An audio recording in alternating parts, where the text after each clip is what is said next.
Got it. Let me welcome the members to the November meeting of the authority. It's great to have you all here. It's a pretty day where I am, and I gather that the weather up and down the East Coast is pretty good. It's a nice run up to Thanksgiving. Until this morning, we had a full house. All the members were going to be present. We lost Mr. Chen at the last minute. He had to run off and do some other things, but I think we'll get this done in his absence. Sarah, you are going to do your equivalent of the roll call by telling us who's here and then giving us whatever instructions we need to have for the video conference form of the meeting, and then we will get started. Okay, good morning, everyone.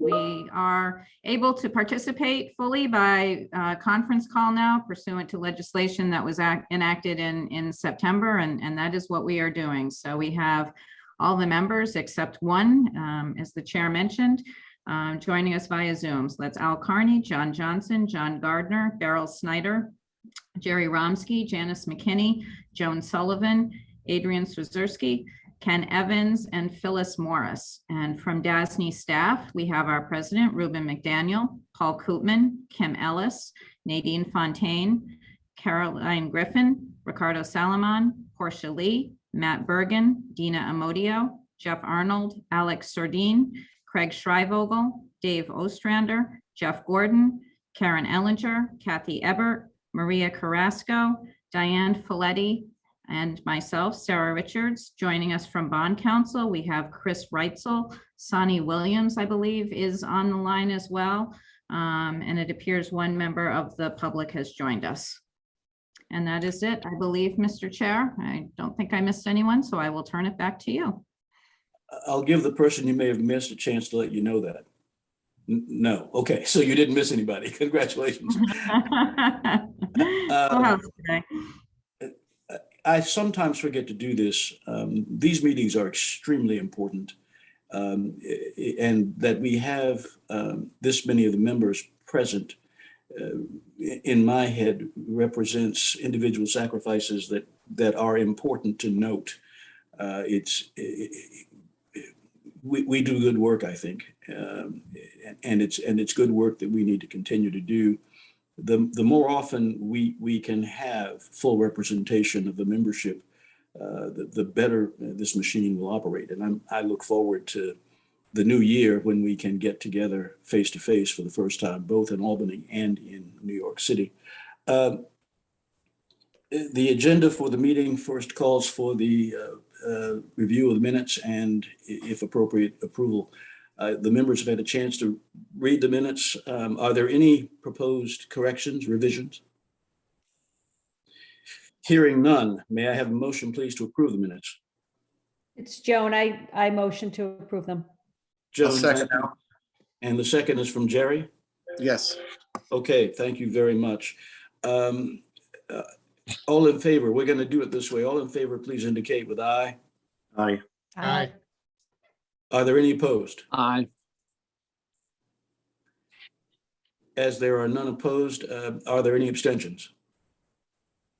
As there are no abstentions, the minutes are approved unanimously, and we can go on to the second agenda item. Mr. Romsky, the Finance Committee report. Yes, thank you, Mr. Chair. We met yesterday by way of Zoom. All committee members were present, together with Joan, John, and Mr. Gardner was also present. We adopted the meeting minutes from the October board meeting or the committee meeting. Then we advanced to discuss the two financings. One was the Pitt sales tax, and the other is the Wagner College financing. And after some discussion related to both of those offerings, we unanimously recommend that they be approved at today's board meeting. And unless anyone has any questions or concerns, that concludes my report, Mr. Chair. Thank you. Jerry, thank you. Your meeting was extremely informative yesterday. Thank you for being there for it, but also thank you for asking 4 questions. There were questions and comments. We will now proceed to the single approval financing part of the meeting. And Mr. President, if you will pick up the ball and run with it, I'd be very grateful. Thank you, Mr. Chairman. I appreciate it. Behind tab 3, you will see a resolution for the Pitt Sales Tax Revenue Program single approval transaction. And today we have Matt Bergen of DASNY, Chris Reitzel of Nixon Peabody, and Sunny Williams of Bryant Rubino presenting. Matt? Thank you, Mr. President, and good morning, everyone. The board is being asked to authorize the issuance of multiple series of tax-exempt and or taxable, fixed and or variable rate bonds issued at one or more times in an amount not to exceed $3 billion with a term of 30 years, provided, however, the maximum term for the refinancing of an MTA bond anticipation note would be 50 years. The state would like the flexibility to issue the proposed bonds under either the sales tax revenue bond program and or the personal income tax revenue bond program. However, at this time, the current plan is to issue under the personal income tax revenue bond program, otherwise known as the PIT revenue bond program.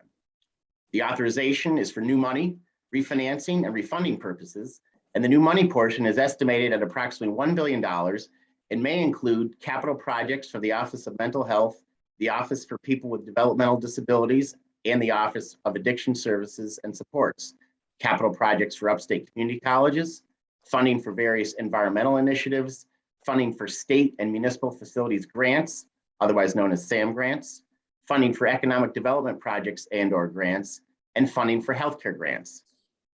The refinancing component is the refinancing of an MTA bond anticipation note. In the fiscal year 2022 enacted budget, authorized issuances undertaken by the state for MTA capital projects to be issued for a maximum term of 50 years.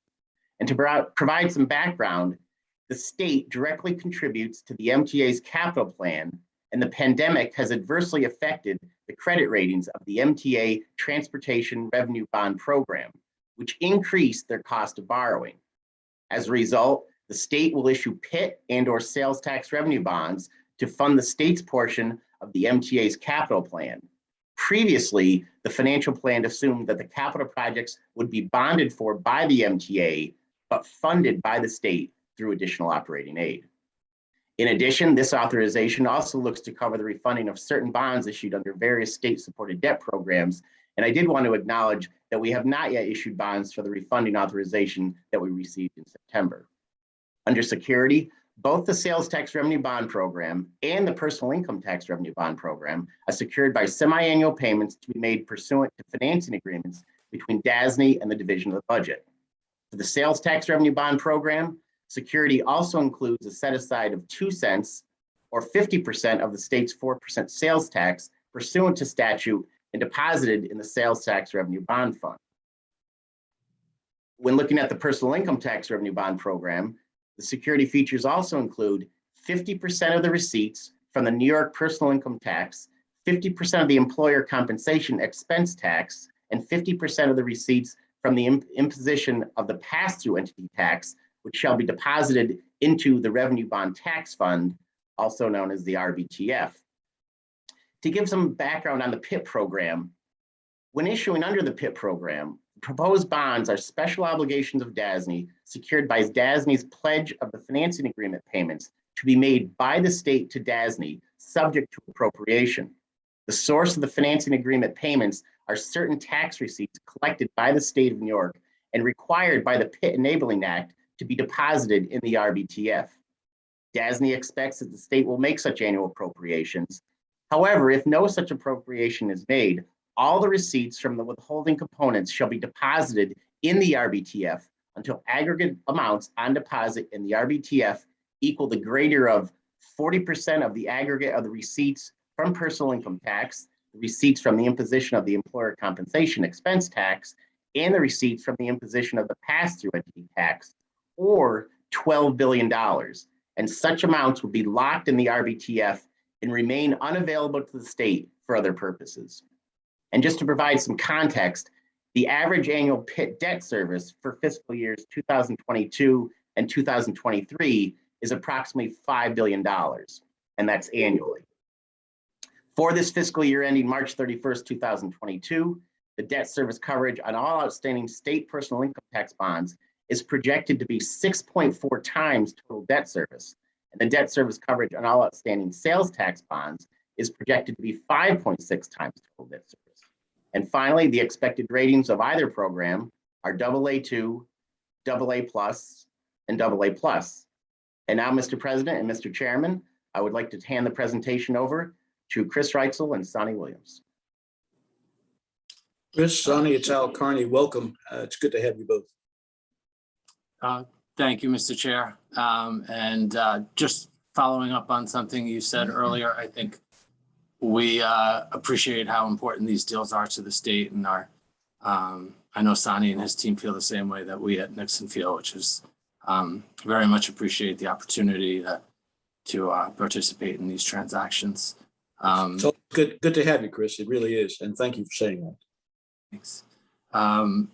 And Matt did his usual terrific job, so I will try to keep our portion brief. For you for consideration is the adoption of 2 supplemental resolutions, one under the Personal Income Tax Revenue Bond Program and the other the State Sales Tax Revenue Bond Program. Each supplemental resolution authorizes individually and together the issuance of up to $3 billion of 2021 bonds, meaning that in no event will more than $3 billion of bonds be issued under the supplemental resolutions before you today. In order to provide maximum flexibility, it is proposed that the board authorize the issuance of bonds under both the general purpose PIT bond resolution adopted in 2009 and the sales tax bond resolution adopted in 2013. As described in our letter, the 2021 bonds may be issued for any authorized purpose, but are expected to pay for the projects described therein and to refund certain outstanding state-supported debt. Each supplemental resolution permits 2021 bonds to be issued in one or more series or sub-series at one or more times and to be sold on a negotiated basis or through competitive bidding. In addition, all or a portion of the bonds may be issued as tax-exempt and/or federally taxable bonds. It is currently expected that the 2021 bonds will be issued under the PIP program as fixed-rate, tax-exempt, and federally taxable bonds. Each supplemental resolution also provides for an authorized officer of the authority to execute and deliver one or more supplements to the related financing agreement to reflect any additional issuance under that program. Finally, each supplemental resolution delegates to various officers of DASNY the power to make the determinations described in our letter and to do all things necessary or convenient in connection with the sale and issuance of the 2021 bonds. Now I'll turn it over to Sunny to finish our presentation up. Thanks, Chris. Just to echo your point that you made earlier, I also, on behalf of my firm, truly appreciate the opportunity to assist the state and DASNY in this all-important financing. We really appreciate the opportunity. I wanted to say good morning to Mr. Chairman, Mr. President, members of the board and staff. It is a pleasure to be here with you again. Matt was a superstar, as Chris said, with his comprehensive presentation. So I apologize in advance if what I'm going to talk about in any way replicates or repeats what he said. But I'm going to give the board a brief overview of both the PIT and sales tax programs. So with regard to the PIT program, Article 5C of the state finance law authorizes the authority and certain other authorized issuers to issue PIT bonds for any authorized purposes. All PIT bonds issued under the general purpose PIT bond resolution are special obligations of the authority secured by payments to be received by the authority under the PIT financing agreement with the division budget. The PIT financing agreement obligates the state to pay debt service on outstanding PIT bonds, notes, and other obligations. Those payments are made from amounts available in the Revenue Bond Tax Fund established by state finance law and are subject to annual appropriations. The Revenue Bond Tax Fund receives statutorily allocated portions of the state's personal income tax receipts, the Employer Compensation Expense Program receipts, and the pass-through entity tax receipts. With regards to the sales tax program, Article 5F of the New York State Finance Law authorizes the authority and certain other authorized issuers to issue sales tax bonds for any of the purposes for which state-supported debt may or has been issued. All sales tax bonds issued under the sales tax bond resolution are special obligations of the authority secured by payments to be received by the authority under the sales tax financing agreement with DOB. The sales tax financing agreement obligates the state to pay debt service on all outstanding sales tax bonds issued under the sales tax bond resolution. Those payments are made from amounts available in the Sales Tax Revenue Bond Tax Fund established by state finance law, subject to appropriation. The Sales Tax Revenue Bond Tax Fund receives a statutorily allocated percentage of the revenues collected from the state's sales and compensating use taxes. This concludes our part of the presentation, and unless there are any questions, we will pass it back over to Mr. President. It's Al. Are there questions for Matt or Chris or Sunny from the members? Okay, hearing none, there is a resolution for the approval of the transaction. Doesn't seem to be in my packet, but that doesn't much matter because I know it exists. May I have a motion, please, to approve the resolution? I'll move. This is Beryl. Beryl, thank you very much. Second, please. I'll second. It's Joan. Joan, thank you very much. I will ask that you indicate your approval with an aye. Aye. All right. Aye. All right. Are there any, is there any opposition Aye. to the resolution? Hey, John, is there any, are you opposing the resolution? John? No, it took me a little while to get the unmute button. So I've asked for the approval. You all have given it. Is there any opposition to the motion or to the resolution? Hearing none, are there any abstentions?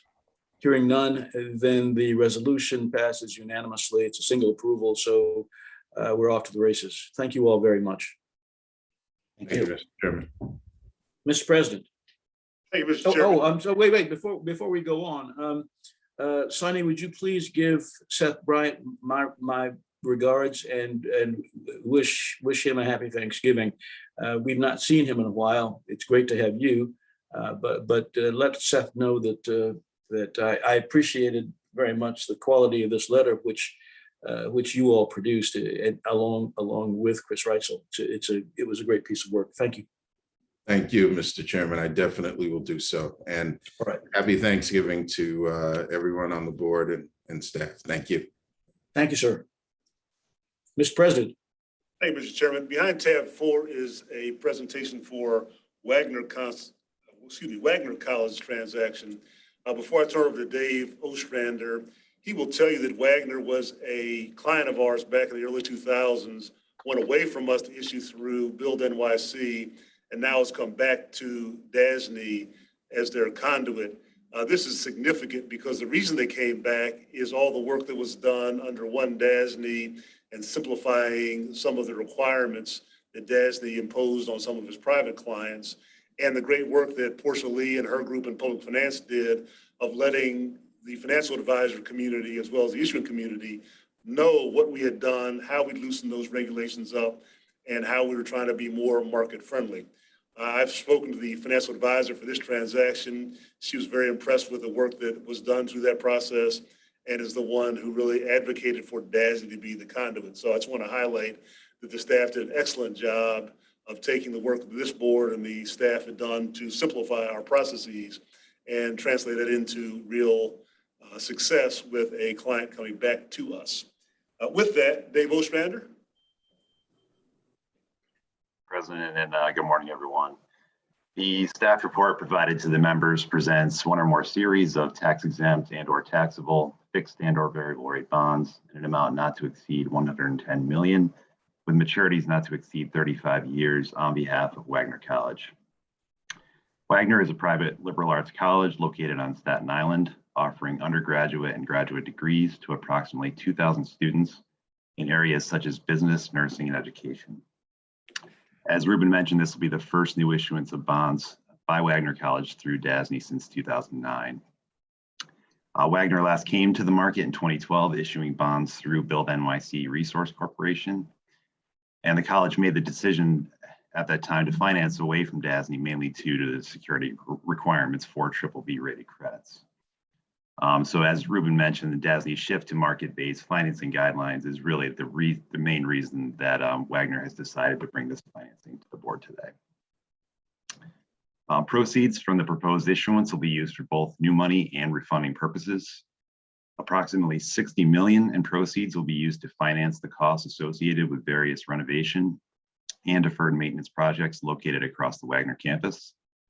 The remaining proceeds will be used to refinance outstanding debt, including the college's Series 1998 and Series 2009 bonds, both issued by DASNY, the Series 2012 bonds issued by Build NYC, as well as a bank term loan.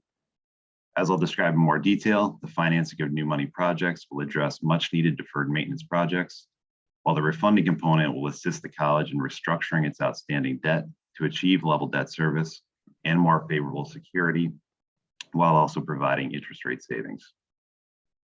The outstanding obligations of the college have been assigned a rating of BBB- with a stable outlook from Fitch.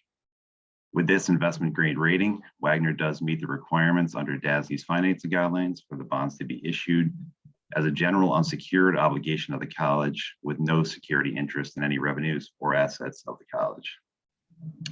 The loan agreement may include additional security as determined by existing market conditions for similar credits rated in the BBB category.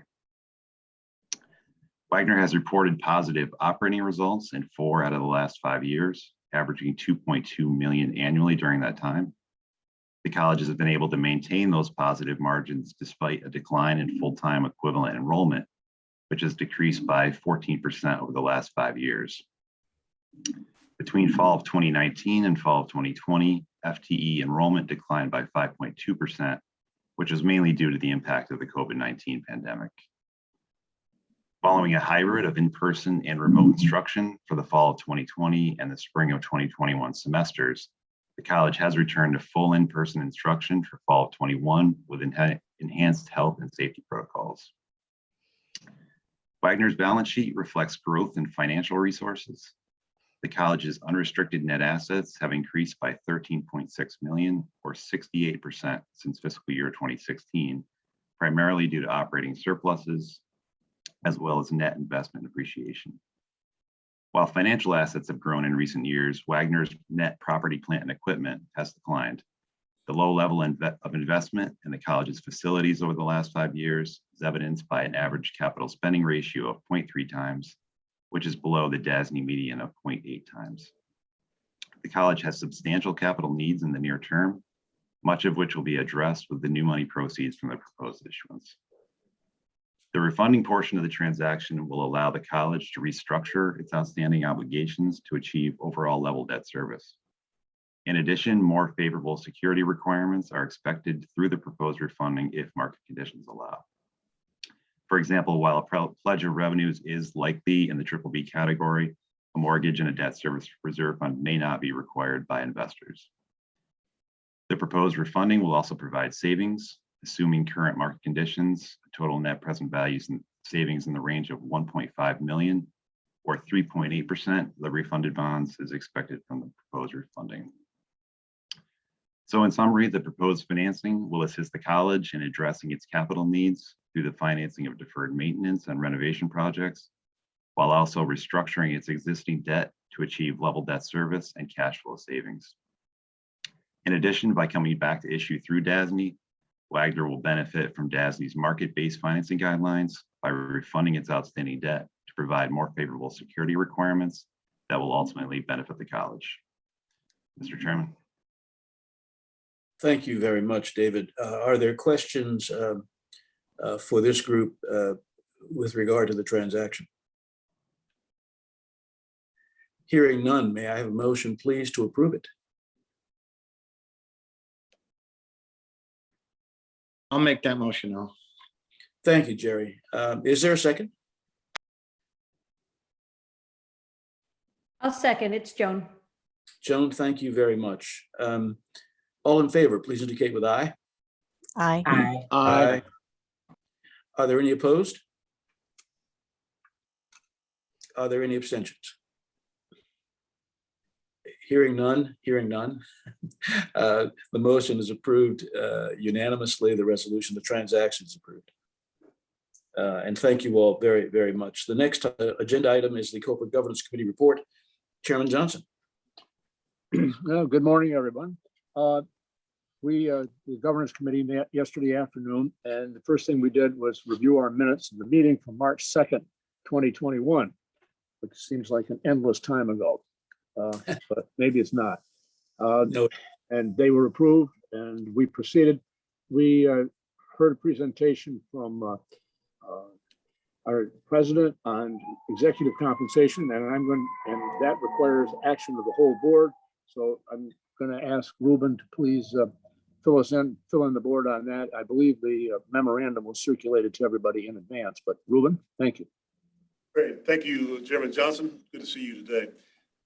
As you all recall, back in April, May of 2020, when the pandemic was at its height and the uncertainty about the future was hard to predict, we at DASNY took the action of suspending all salary increases, along with various other actions we took to have our budget be as conservative as possible. You'll hear later from Kim Ellis that our budget expectations for this year are about where we expected them to be when we went into the pandemic. However, they're trending much more positively than we might have expected, given some projects on the horizon. And as the world seems to open up more, we're also getting more activity. And so we feel much better about where we are going forward from a budget perspective than we were back in April, May of 2020. So earlier this year in 21, we did reinstate the 2% increases for our union employees. And those 2% were based on cost of living. We also adjusted for awards for length of service, as well as for payments for step advances.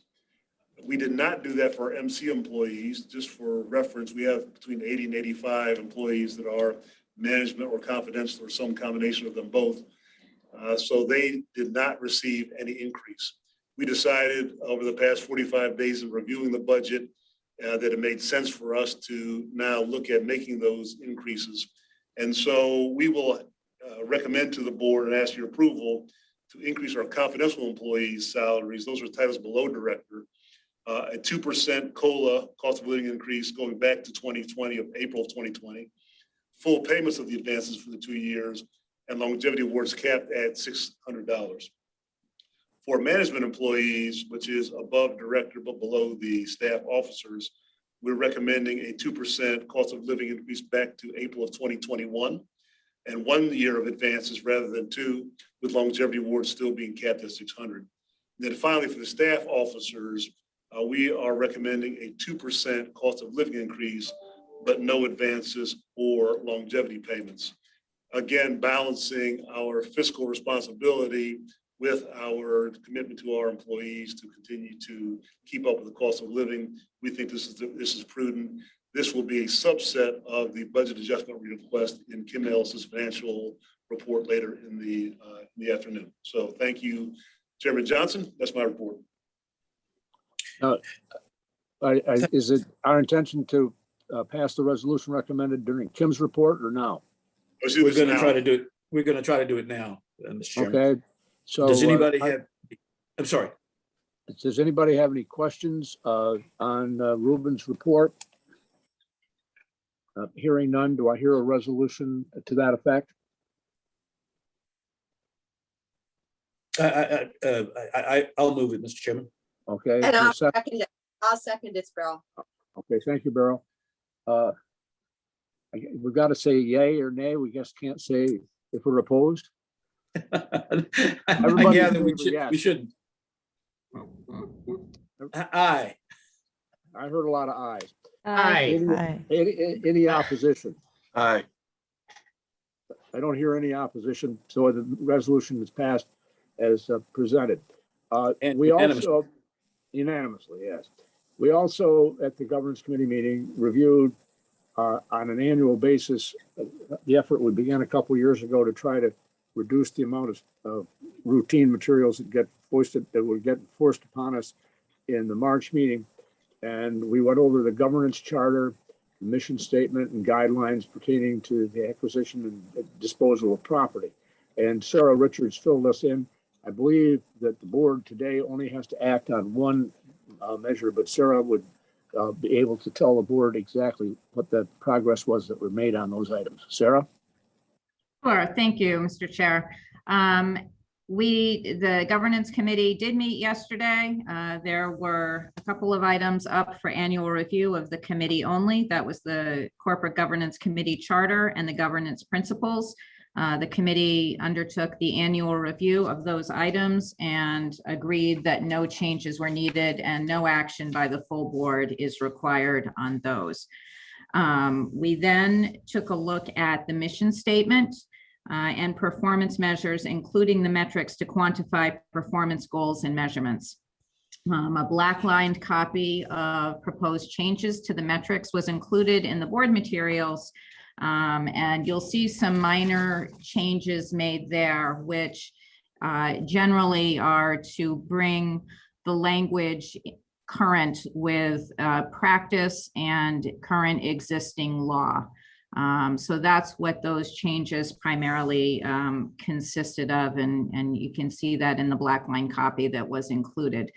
In our discussion, the committee considered including the service disabled veterans provisions also in the metrics as a measurement to include those, and the committee determined to look into that going forward. So there may be some changes to the metrics going forward the next time that we considered them.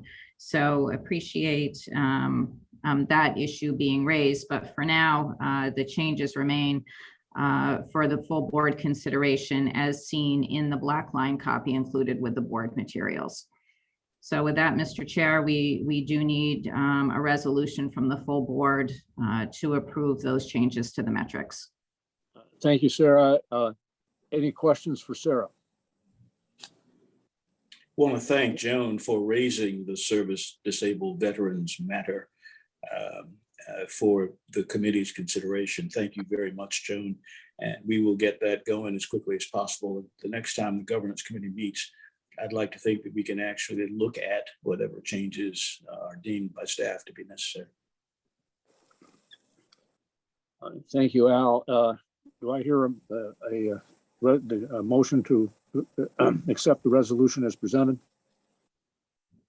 So moved. Okay, second. Second. Thank you. All those in favor, aye. Aye. Those Aye. opposed, nay. Hearing none, the resolution is passed unanimously. Now, go back to Sarah to discuss the guidelines pertaining to the disposition of certain property. Sarah. Yes, thank you. It is a requirement that the full board approve those guidelines on an annual basis. There were no changes proposed to the guidelines pertaining to the disposition of certain property. The committee did not have any changes or suggestions to that either. So, Mr. Chair, I'll turn it back to you to call for a vote on approval of those guidelines. Thank you, Sarah. Any questions about that? Does anybody who wasn't at yesterday's meeting have some additional comments to make about our how we go about disposing of DASNY property? Hearing none, do I hear a motion to accept this? So moved. Thank you, Al. Yes. Second, please.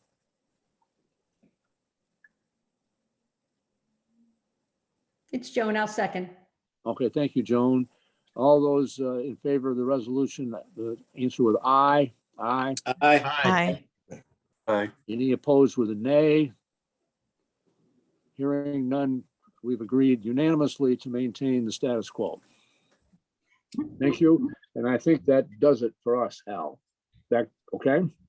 Mr. Chairman, it's Al. Thank you very much for walking us through that. And Sarah, thank you for contributing to the discussion. We're at tab number 6 now, the President's report. Mr. McDaniel. Thank you, Mr. Chairman. On the President's report, I have a couple of items, and then we'll have our normal departmental reports. First, on our returning to work, as Member Snyder said earlier, things are getting back to normal in New York City. Still not quite there yet, but certainly feels better. As far as DASNY goes, we are looking to implement a vaccine recognition or a weekly testing protocol sometime over the next couple of weeks. We have coordinated with the state system to get people to be able to upload their vaccination status, as well as we are negotiating a contract with Quest Diagnostics to be able to get tests to those people who want to do the weekly testing program. We are still at 50% capacity in our New York and Albany offices. We will do that through the end of the year. Once we get the testing program in place, we will look to get a more dense population back in DASNY. Under all circumstances, we'll continue to wear masks in public places. But we are feeling good about moving in the correct direction there. And we're taking the lead from the state and other best practices around the vaccination status and or weekly testing. Second, Nadine Fontaine will be communicating with the board members over the next couple of months around training. There's been a heightened sensitivity around the state of New York to making sure that we're all aware of the transparency, sexual harassment, and other workplace issues. And so as board members, you also will have some training involved in that. We'll make sure that the training is very tailored to your role and not just generic training. The staff members are all taking training as well over the past couple of months. We'll continue to do so over the next few months. So an important part of what we do at DASNY, sometimes it seems like it is not a great use of time, but I've taken some training recently and all is very informative. So you'll be getting more notices on that. So I want to give you a quick highlight. And then finally, for my report, I had the opportunity to go out to Brooklyn a couple of weeks ago to break ground on a Gozer project out on Seaview and 108th Street. Gozer is the Governor's Office of Storm Recovery. We've been working with them over the past several years since Superstorm Sandy to really help reinforce all of the coastline in New York. DASNY's participated in approximately 40 projects. This is another project along that program will end at the end of next year, the end of 22. So we're feverishly trying to get all these projects complete. I can tell you, in addition to the kind words of the public officials and others at the event, kind of the most rewarding to me was a woman and her granddaughter who came out, and they said they'd been flooded consistently in that area and were just so pleased to see that work beginning and how meaningful it was for the neighborhood. So, just another example of, although the work feels like we do it in the office, it really is out there helping people have a better life in New York. It's what we do every day. And Gozer is just another example of that. That concludes my President's report. Anybody have any questions for me? Hearing none, I'll move over to Portia Lee for her public financial report. Portia. Thank you very much. Brief market update. Total new issue volume has totaled roughly $403.4 billion year to date, compared to $429.9 billion supply at this time last year. That's down a little over 6%. Total supply for this week is expected to be high at about $10 billion.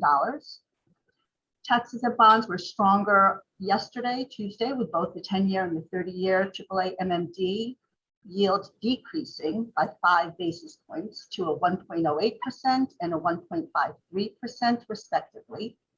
U.S. government bond yields were also lower in the 10-year and 30-year space, as the 10-year Treasury decreased by 5 basis points to yield a 1.46%, and the 30-year decreased by 6 basis points to yield a 1.83%. Municipal bond funds reported inflows for the week ending November 3rd, after reporting inflows for the previous week as well. Since the October 13th board meeting, the 1-year MMD rate has increased by 1 basis point. The 10-year MMD has decreased by 10 basis points, and the 30-year has decreased by 16 basis points. In that same time period, the 10-year Treasury yield has decreased by 13 basis points, and the 30-year Treasury yield has decreased by 27 basis points. As noted in my report in your materials, we priced the Fordham deal at the end of October. The bonds priced very aggressively in the market, and both we and Fordham were really very pleased. And lastly, just as a reminder to the board, as I noted last month, we have an RFP out on the street for financial advisors and swap advisors. As such, we're in a quiet period, and staff and the board cannot talk to any of these firms about the RFP. If any questions come about, they should be directed to our folks in procurement. Thank you very much. That concludes my report. Thank you, Portia.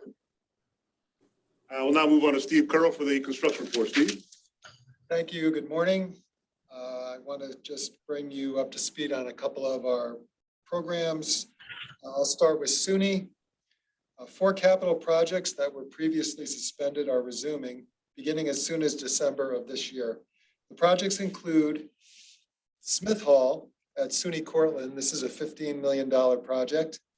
This is the sister tower to Casey Hall that we completed in December of 2019. This project will advance through construction and complete for the fall semester of 2022. The second project is Colonial Quad at Suny Albany. This is a $43.4 million gut renovation project. This project will begin in May of 22. Awasting Hall, which is a $41.5 million gut renovation project at Suny New Pulse, will begin in May of 22. And lastly, McDuff Hall, we just heard this week at Suny Oneonta, which is a $17.2 million gut renovation project. This will begin in May of 23. This is obviously very exciting news for the construction division and DASNY, as most all of these projects were suspended back in May of 2020 due to COVID. Suny is slowly and cautiously proceeding with limited projects. We also have a small handful of summer 2022 projects that are on the books. This construction division is working on staffing strategy for the 4 capital projects as well as the summer 22 program. Also under the Suny umbrella, the FIT project here in Manhattan continues to advance with foundation work moving along on the $189 million project. We expect that foundation contract work to complete in January of 22, at which time the second contractor will mobilize and progress the superstructure and fit out work with a projected completion date of December 2023. Lastly, under the Suny topic, we have Suny Alfred Mackenzie Hall Phase 3A. I was able to get out there last week. This project is completing with anticipated students anticipated to move into that hall in January of 22. Special thanks to John Jordan, Larry Fairman, Dan Gaffney, and Rob Ryan for all their work to get that project finished up. Under the CUNY umbrella, Ruben met with Mohammed Atala, the Vice Chancellor for Facilities last week, taking on an agenda of high-level matters involving DASNY's services associated with advancing CUNY's capital program. A follow-up meeting is being planned that will include Mike Stabulus, DASNY's Downstate Managing Senior Director of Design and Construction, as well as myself and our CUNY counterparts.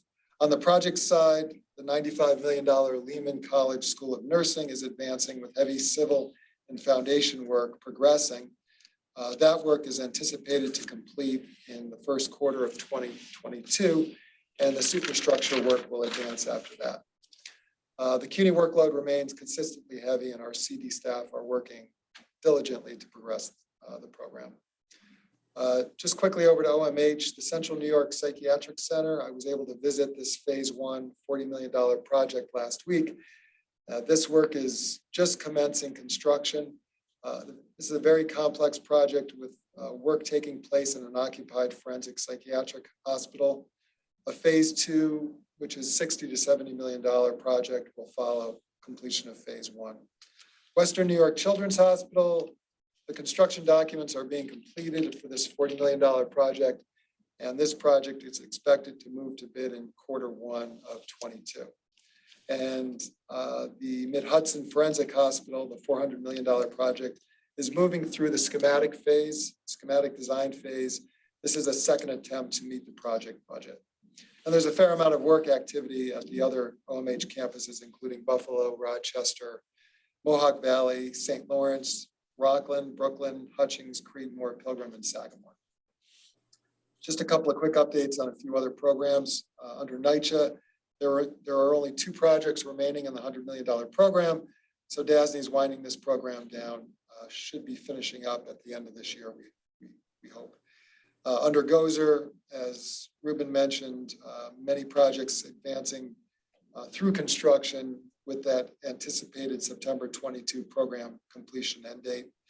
Under OPWDD, we have moved back onto a number of community minor maintenance projects and are advancing those projects at a number of campuses, as well as some capital program work at Broome and Sunmount campuses. Lastly, PM Web, we continue to work on the implementation of the project management application. We now have about 15 to 20 projects in the system, all in design. And lastly, under staffing, the construction division, we continue to experience a heavy loss of staff due to retirements.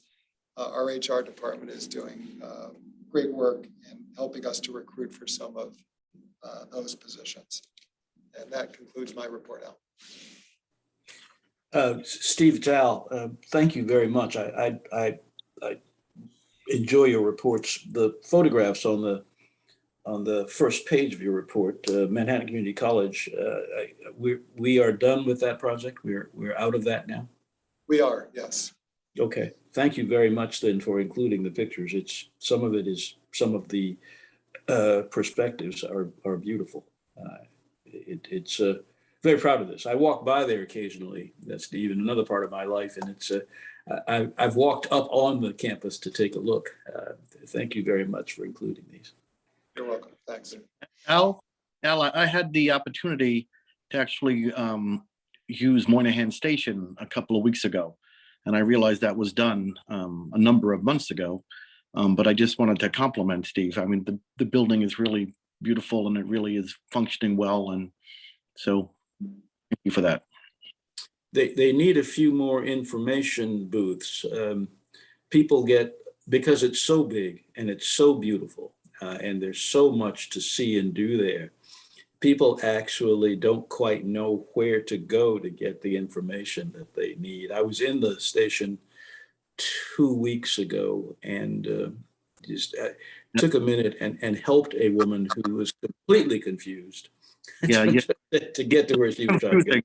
It is, because you have Long Island Railroad over there, you got New Jersey Transit, you got the Amtrak piece. So it is a little, if you're going in there, I actually experienced the same thing the first time, figuring out where the Amtrak thing was. Sure. But a beautiful building, really came out nice. So, I have to third this, because there are like times that I actually deliberately walk through that Moynihan train station to get to the west, from east to west, and it's beautiful. I mean, I can't remember the last time I did that with Penn Station, for sure.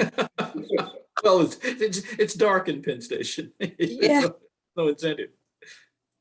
That being said, I can tell you that all the fire life safety systems are operating well. That's good. Good to know. Thank you, Steve. Thank you very much. Thanks, Steve. We appreciate it. Nadine Fontaine will now give the general counsel report. Nadine? Yes, I just wanted to make the board aware of the fact that we do have our pending Legal Services RFP that is still out on the street, so we are still in our closing period. We decided to reissue that RFP so that now responses are currently due on December 1st.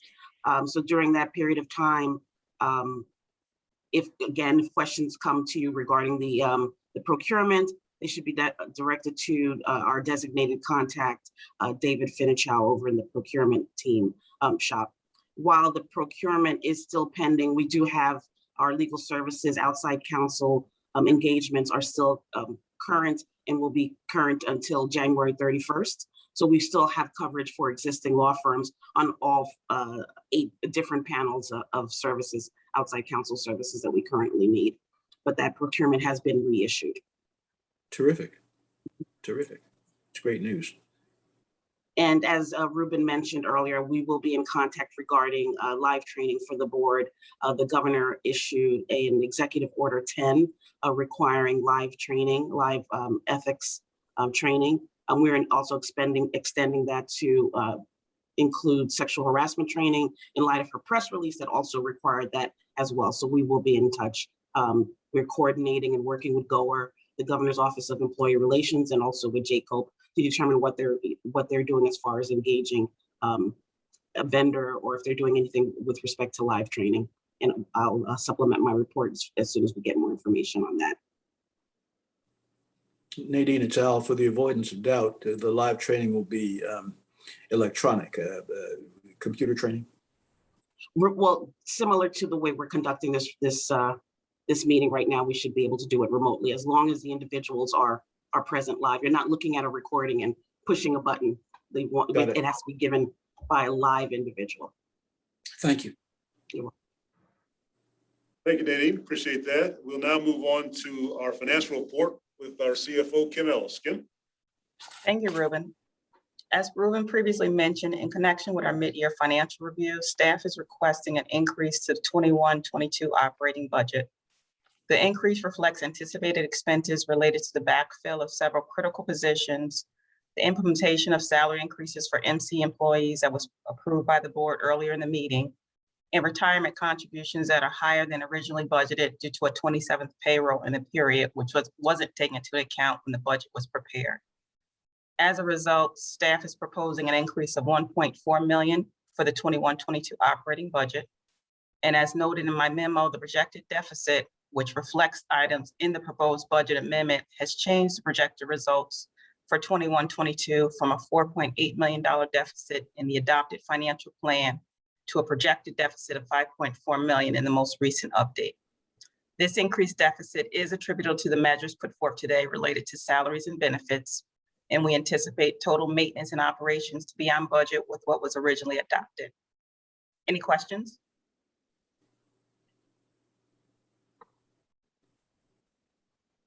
None here, Kim. That concludes my report. I think we have a resolution that we have to put forth. We do. We do. You all have had a chance to take a look at the resolution and to ask questions about it. In the absence of questions, may I have a motion, please, to approve it?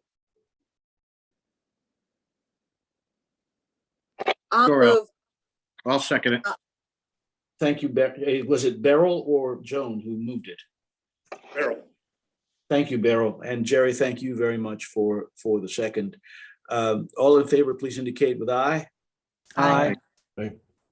Are there any opposed? Are there any abstentions? Thank you all very much. The motion passes unanimously. Thank you, Mr. Chairman. That concludes my and the staff's presentation. Is there any other business to come before this board? Hearing none, may I have a motion, please, to adjourn the meeting? It's Joan, I make the motion. Thank you, Joan. Second, please. You got a second, Al? Jerry, thank you very much. All in favor, please indicate with aye. Aye. Is there any opposition? Hearing none. Are there any abstentions? Hearing none, we are adjourned. Thank you. Appreciate everybody. Thank you so much.